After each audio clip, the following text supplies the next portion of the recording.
If your life keeps repeating the same frustrations, the same outcomes, the same invisible ceiling, it's not luck. It's your standard. The world doesn't give you what you want, it gives you what you tolerate. And what you tolerate is determined by the standard you set. Why does this matter? Because when you raise your standard, you raise the quality of your thoughts, your actions, and the people you allow near you. Change your standard and you'll change everything tied to it. In just a few moments, I will teach you how changing your standards can completely reshape your results, relationships, and reality. You rise or fall to the level you accept you do not get what you wish for you. Get what you tolerate. The life you have now is not the product of fate. It is the reflection of your standards, what you demand of yourself, what you refuse to accept. If a man accepts being average, then average is exactly what he will receive. Not because he is destined for less, but because he stopped reaching for more. What is a standard? It is the line in the sand. It is the point at which you say, this is who I am, and this is what I stand for. When you raise it, your life begins to reflect that decision. But if you lower it,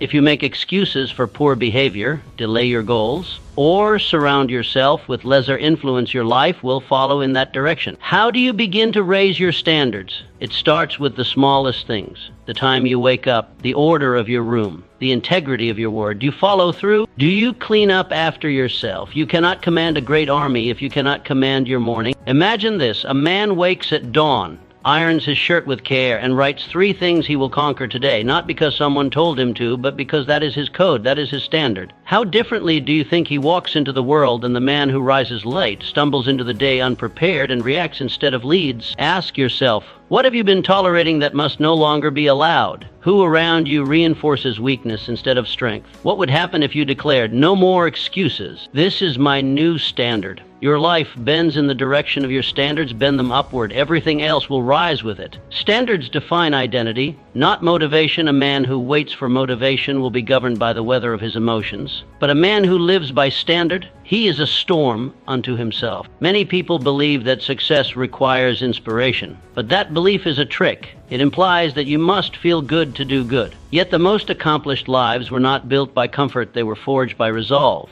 by identity, by the quiet declaration, this is who I am. Even when I dawn, feel like it. You must decide what kind of man you are, not just in public, but in private. Are you the one who pushes forward when no one is watching? Are you the one who acts with discipline when no reward is promised? How do you build the identity? Through repetition, through keeping small promises, through holding your spine straight when it's easier to bend. Begin with one standard: I do not quit, or I keep my word, or even I walk into every room with purpose. Let that standard become your armor. Now picture this. A carpenter begins each morning sharpening his tools not because he is told to, but because he knows dull blades build crooked houses. That carpenter builds a legacy, not by chance, but by code. What code are you living by? Or are you drifting? If I followed you for a week, what would your actions say about you? Raise the code. Make it your signature. Let no man mistake what you stand for.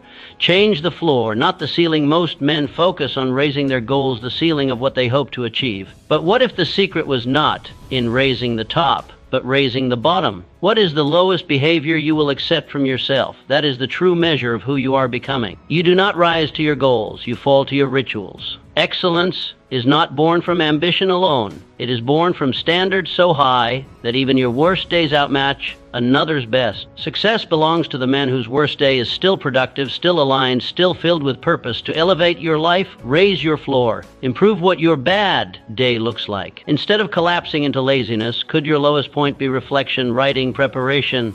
Could your fallback be studying instead of sleeping, speaking with grace instead of anger? Picture a soldier on the field who still polishes his boots, even after marching all day. He does not say, I am too tired. He says, this is the standard. What does your worst day look like? If you raise your floor by 20%, your life may change by 200%. Refuse to collapse. Refuse to spiral. Let even your stumbles carry strength, for your floor is the silent architect of your destiny. Standards attract allies and repel the weak. A man of standards becomes a beacon, not because he tries to shine, but because he refuses to dim. He does not clamor for attention or approval. Instead, he stands firm in who he is and what he expects from himself first, and then from others. The world around him may not always appreciate it. In fact, some will mock him, misunderstand him, or even try to break him. But those who carry strength in their bones and truth in their hearts, they will recognize him. For like finds like.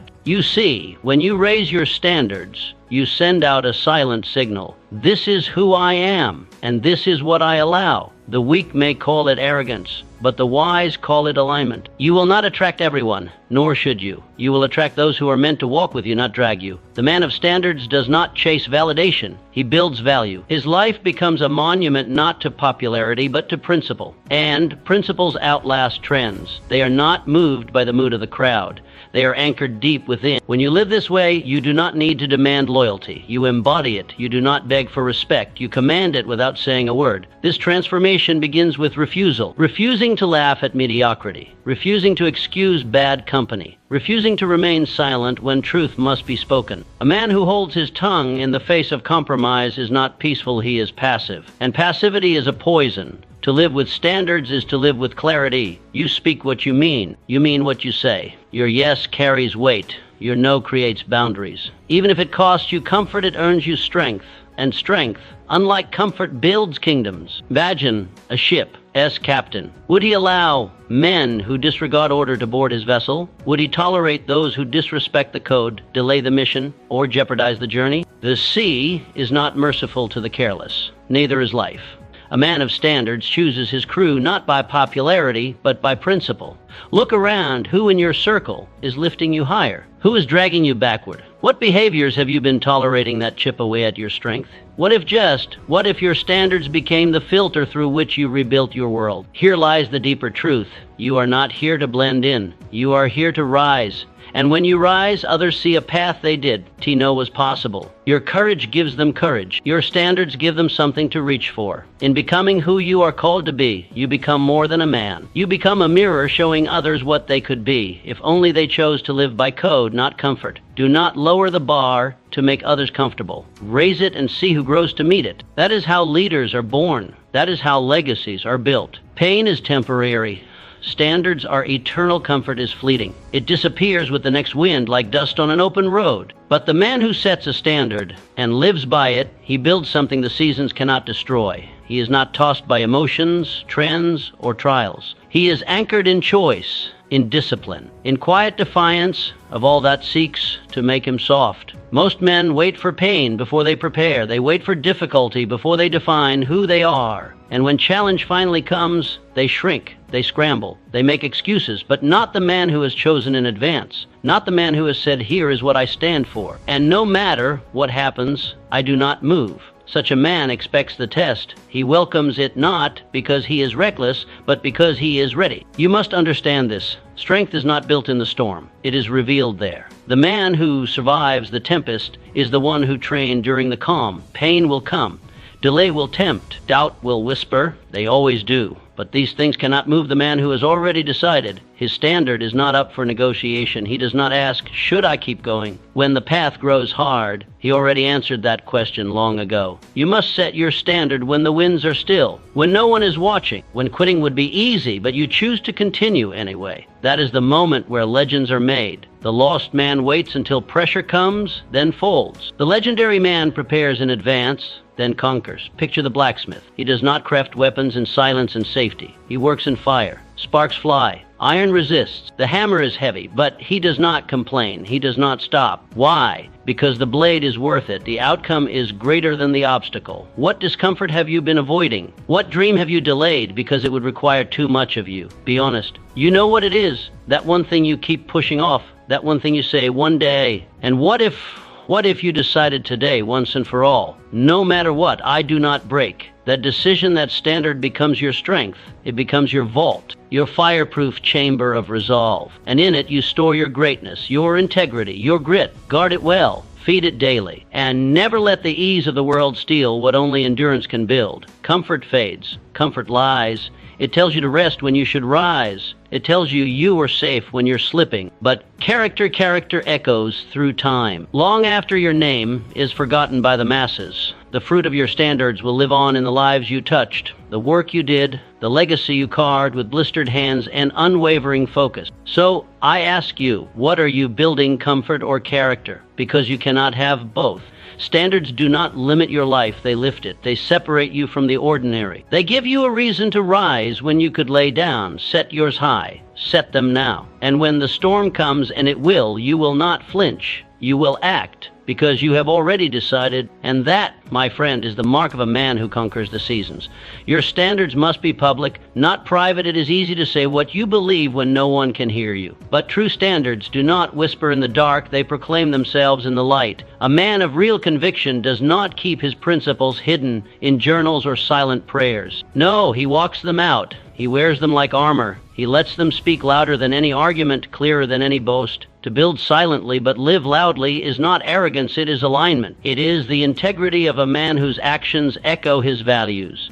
And in that echo, others hear the truth of who he is. There is no confusion, no misreading. He does not have to convince people of his strength. His consistency does that for him. A hidden standard cannot protect you. It cannot shield you when the winds rise. It cannot guide your steps in chaos. And it certainly cannot inspire others to follow. If you keep your values locked away, they will not grow. Worse, you will be tempted to compromise them when life gets heavy, when temptation knocks, when the pressure mounts. But when your standard is declared, when it becomes visible, audible, observable, you are bound to it. And that bond becomes your strength. How do you bring your standards into the light? You live them. You don't just speak them, you declare them through conduct, through discipline, through sacrifice, through showing up when it is hard, holding the line when it is lonely, and staying the course when quitting would feel easier. If you believe in discipline, let it be seen in the way you rise each day, in the way you dress, in the way you honor your commitments. If you value excellence, let it be evident in every detail, how you finish a task, how you treat others, how you prepare, how you recover, especially when no one is watching, especially when no one is clapping. Imagine a teacher walking into a classroom. His shoes are polished, his shirt is crisp, his back is straight. His presence quiets the room not because he barks commands, but because his very being commands attention. The students do not rise because they fear him, they rise because they respect the standard he has become. His code walks ahead of him, and by doing so, it lifts the entire room. That is what your standard must do. It must walk before you. It must introduce you before you speak. It must remain when you leave the room. Not because you shouted it, but because you've lived it. Ask yourself, what would change if those around you knew your standard so clearly, so visibly, that they began to rise to meet it? How would your workplace shift? Your family? Your friendships? What would happen if your integrity was not an idea, but a presence felt known, undeniable? A hidden principle dies in the dark. It fades. It weakens. But a public one lived out with dignity and consistency lives on. It outlasts the applause. It influences without effort. It builds legacies, not just lives. Do not be content with private beliefs. Let your life preach your philosophy.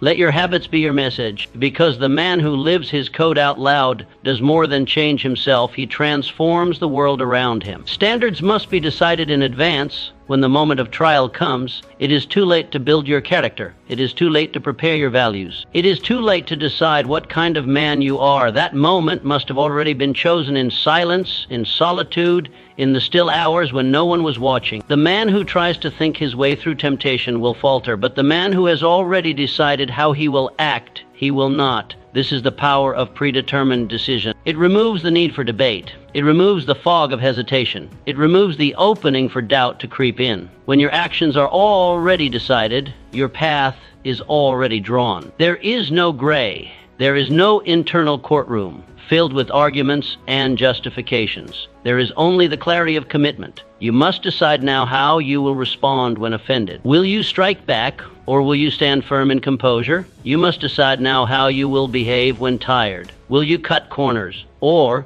will you complete the work with honor? You must decide now what you will never tolerate from yourself, from others, from life. If you do not set your rules, the world will set them for you. And the world does not reward the undecided. It consumes them.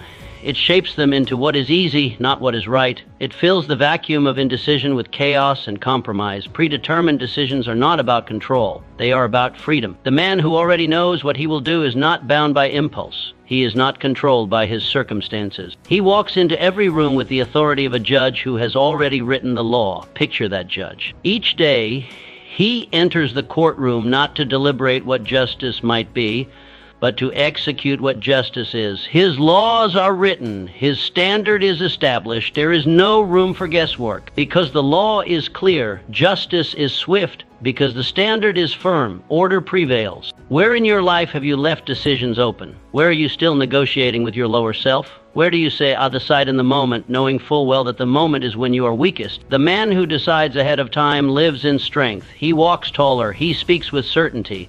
He is trusted because he has first learned to trust himself. But the man who waits lives in weakness. He reacts. He apologizes. He builds nothing lasting because he is always pulled by whatever wind blows. And every day you delay your standards is a day you borrow your life from circumstance. You become a man on loan to the moment, not a master of it. But that can end. It ends with one act, decision. Decide now. Decide who you are. Decide what you do not tolerate. Decide what you rise for and what you never bow to.